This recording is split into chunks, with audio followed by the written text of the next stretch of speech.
Louvado seja o nosso Senhor Jesus Cristo, para sempre seja louvado. Estamos então aqui para dar continuidade ao Evangelho de São Lucas. A gente fez no primeiro vídeo aí o capítulo 1 de São Lucas e agora nós vamos entrar no capítulo 2 de São Lucas. Rezemos juntos pelo sinal da Santa Cruz. Livrai-nos Deus, nosso Senhor, dos nossos inimigos, em nome do Pai, do Filho e do Espírito Santo. Amém. Vinde, Espírito Santo, enchei os corações dos vossos fiéis e acendei neles o fogo do vosso amor. Enviai-nos, ó Pai, o vosso Espírito, e tudo será criado, e renovareis a face da terra.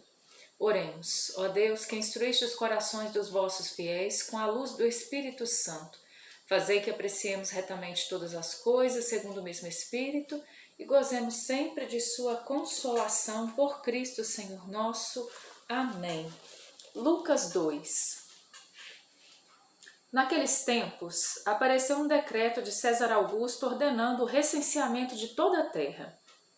Esse recenseamento foi feito antes do governo de Quirino na Síria. Todos iam alistar-se, cada um na sua cidade. Também José subiu da Galileia, da cidade de Nazaré, à Judeia, a cidade de Davi, chamada Belém, porque era da família e da casa de Davi, para se alistar com a sua esposa Maria, que estava grávida. Estando eles ali, completaram-se os dias dela, e deu à luz seu filho primogênito, e envolveu-o em faixas, reclinou-o num presépio, porque não havia lugar para eles na hospedaria. Havia nos arredores uns pastores que vigiavam e guardavam seu rebanho nos campos durante as vigílias da noite. Um anjo do Senhor apareceu-lhes, e a glória do Senhor refulgiu ao redor deles, e tiveram grande temor. O anjo disse-lhes: Não temas, eis que vos anuncio uma boa nova que será alegria para todo o povo. Hoje vos nasceu na cidade de Davi um Salvador, que é o Cristo Senhor. Isto vos servirá de sinal. Achareis um recém-nascido envolto em faixas e posto numa manjedoura. E subitamente ao anjo se juntou uma multidão do exército celeste que louvava a Deus e dizia: Glória a Deus no mais alto dos céus, e na terra paz aos homens, objetos da benevolência divina. Depois que os anjos os deixaram e voltaram para o céu, falaram os pastores uns com os outros: Vamos até Belém e vejamos o que se realizou e o que o Senhor nos manifestou. Foram com grande pressa e acharam Maria, José e o menino deitado numa manjedoura. Vendo-o, contaram o que se lhes havia dito a respeito deste menino. Todos os que os ouviram admiravam-se dessas coisas, das coisas que lhes contavam os pastores. Maria conservava todas essas palavras, meditando-as no seu coração. Voltaram os pastores glorificando e louvando a Deus por tudo que tinham ouvido e visto, e que estava de acordo com o que lhes fora dito. Vamos dar uma paradinha aí? Então, acontece um recenseamento, e diante desse decreto de César Augusto, ordenando esse recenseamento em toda a terra, conhecida na época, eles então, José e Maria, partem para Belém. Belém, que era a terra de José, mas que era também a cidade de Davi, que, conforme as profecias, seria o lugar onde nasceria o Messias.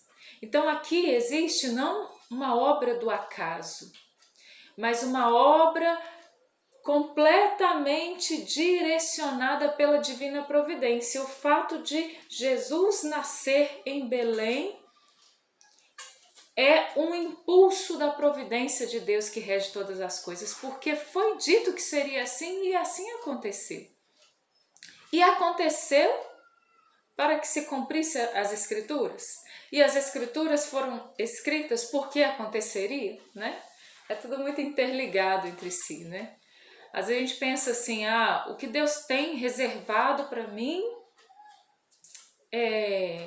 vai acontecer porque Deus é onisciente, Deus que sabe todas as coisas, já escreveu tudo no livro da vida e por isso vai acontecer. Não, Deus é onisciente e Deus sabe de todas as coisas, e porque Ele sabe de todas as coisas é que Ele sabe o que vai acontecer conosco, né?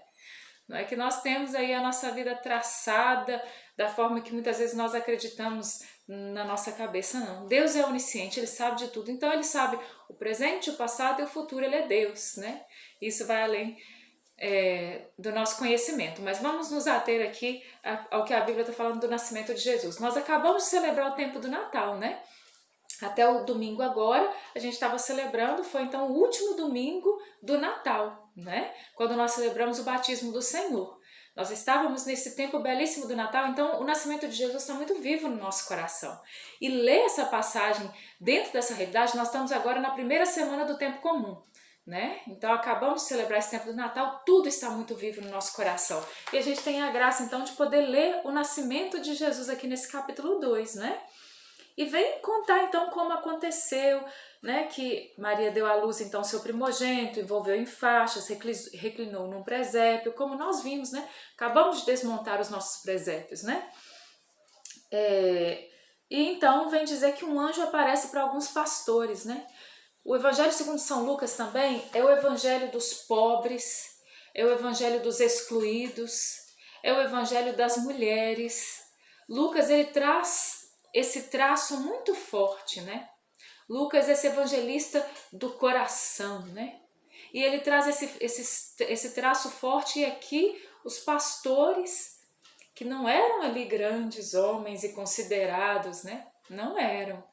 E os anjos aparecem justamente para esses pastores, e Lucas vem narrar isso, né? É um dado maravilhoso.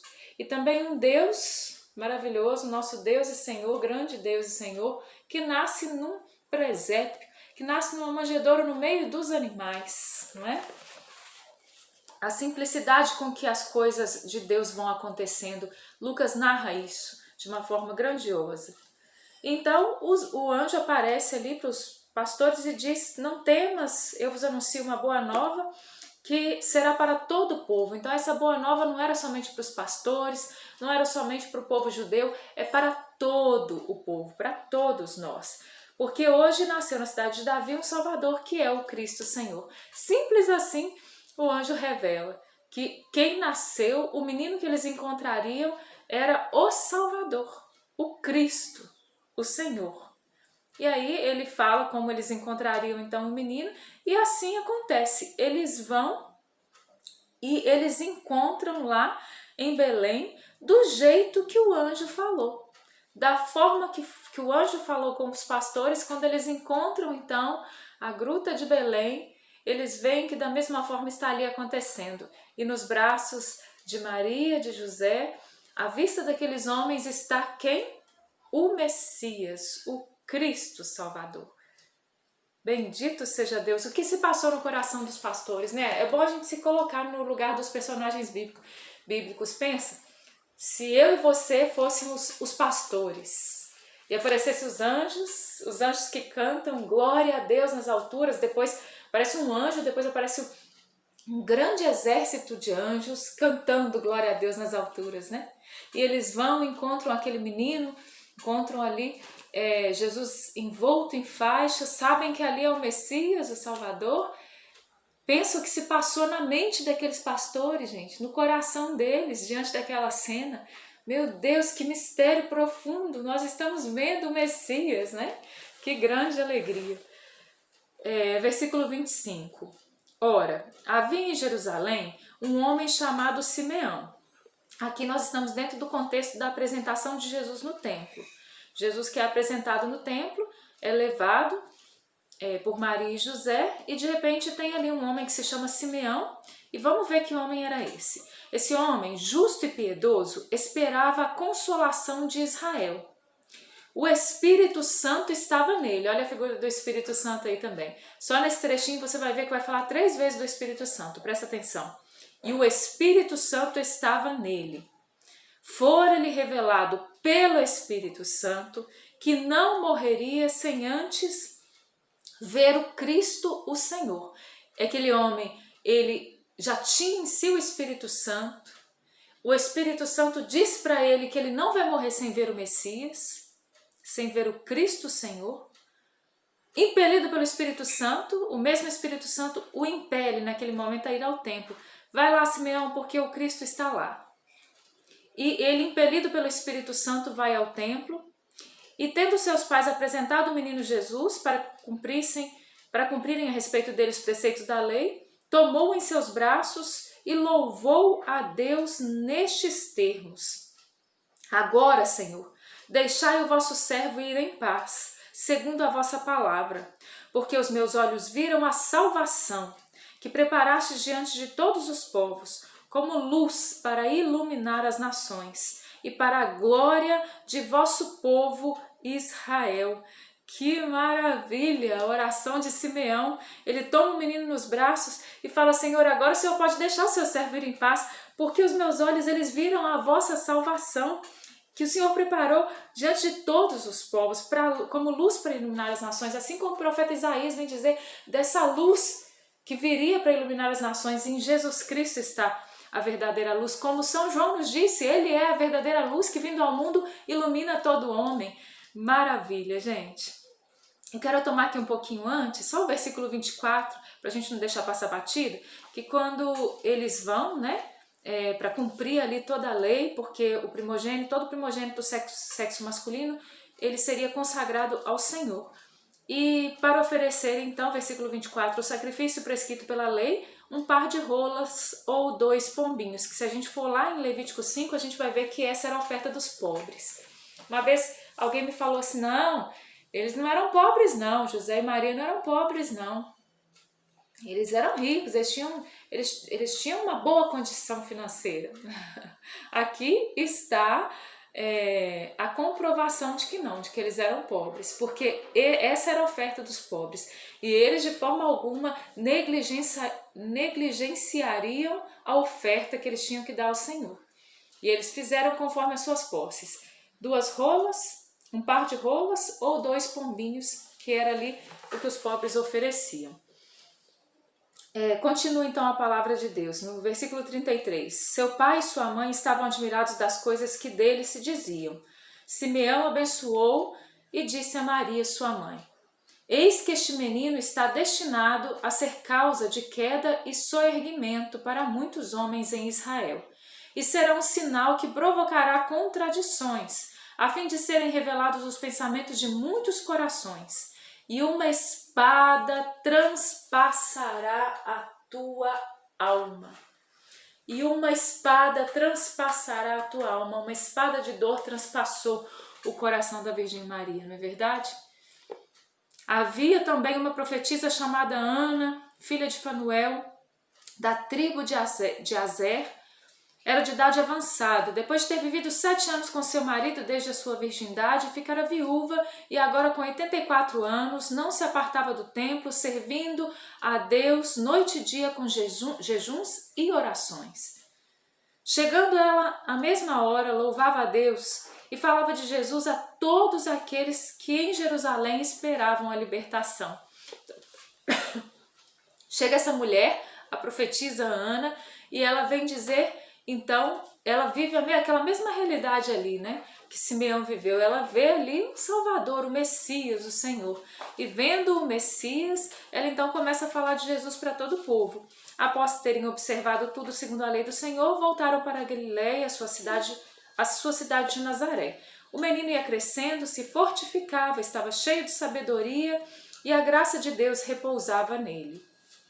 Agora, a partir do versículo 41... a palavra de Deus já vai para Jesus quando tinha seus 12 anos. Então, Jesus com 12 anos, pega aí comigo. Seus pais iam todos os anos a Jerusalém para a festa da Páscoa. Tendo ele atingido 12 anos, subiram a Jerusalém, segundo o costume da festa. Acabados os dias da festa voltaram, quando voltavam, o menino Jesus ficou em Jerusalém, sem que seus pais o percebessem. Pensando que ele estivesse com seus companheiros de comitiva, andaram caminho de um dia e o buscaram entre os parentes e conhecidos, mas não o encontrando, voltaram a Jerusalém à procura dele. 3 dias depois, o acharam no templo, sentado no meio dos doutores, ouvindo-os e interrogando-os. Todos os que o ouviam estavam maravilhados da sabedoria de suas respostas. Quando eles o viram, ficaram admirados, e sua mãe disse-lhe: Meu filho, que nos fizeste? Eis que teu pai e eu andávamos à tua procura, cheios de aflição. Respondeu-lhes ele: Por que me procuráveis? Não sabíeis que devo ocupar-me das coisas de meu pai? Eles, porém, não compreenderam o que ele lhes dissera. Em seguida desceu com eles para Nazaré e lhes era submisso. Sua mãe guardava todas essas coisas no coração, e Jesus crescia em estatura, sabedoria e graça diante de Deus e dos homens. Palavra da salvação, glória a vós, Senhor. Maravilha também Jesus com 12 anos no templo, né, gente? A gente vê que ele estava ali conversando com os doutores da lei. Conversando ali, interrogando, ouvindo. Aquele menino não era um menino qualquer, um menino de 12 anos. Aqui diz que todos ficavam maravilhados, estavam maravilhados da sabedoria de suas respostas. Meu Deus, o que esse menino de 12 anos está falando? Que sabedoria é essa que contém nesse menino? Ele, a sabedoria encarnada do Pai, falava, né? E deixava todos admirados, já com 12 anos, né? Penso na aflição de Maria e José, e quando ele responde: Não sabias que devo ocupar-me das coisas do meu Pai? Jesus era um mistério, né? E ele estava falando ali do Pai do céu, ele que estava ali diante de Jerusalém, do templo. O menino com 12 anos, ele ia então a Jerusalém, né? Nas festas. Aqui na festa da Páscoa, ele, por ter 12 anos, foi à festa, não é? E estando ali, ele já identificava que ele estava na casa do Pai, né? Ele já identificava que ele estava na casa do Pai, mas ao mesmo tempo nós vemos que ele continuou submisso aos pais, né? Ele voltou para Nazaré e era submisso. Nós temos muito a aprender, né, com Jesus. Ele crescia em estatura, sabedoria e graça diante de Deus e dos homens. Que o Senhor nos dê a graça também. Nós que já crescemos em estatura, que nós continuemos a crescer em sabedoria e em graça diante de Deus e dos homens. Que o Senhor nos encha do Espírito Santo. Que o Senhor venha em nosso auxílio. Nós entregamos, Senhor, a nossa vida e o nosso coração diante de Ti. Nós Te louvamos e bendizemos pela Tua santa palavra. Ave Maria, cheia de graça, o Senhor é convosco. Bendita sois vós entre as mulheres, bendito é o fruto do vosso ventre, Jesus. Santa Maria, Mãe de Deus, rogai por nós, pecadores, agora e na hora da nossa morte. Amém. Glórias ao Pai, ao Filho e ao Espírito Santo, como era no princípio, agora e sempre. Amém. Em nome do Pai, do Filho e do Espírito Santo. Amém. Louvado seja o nosso Senhor Jesus Cristo, para sempre seja louvado.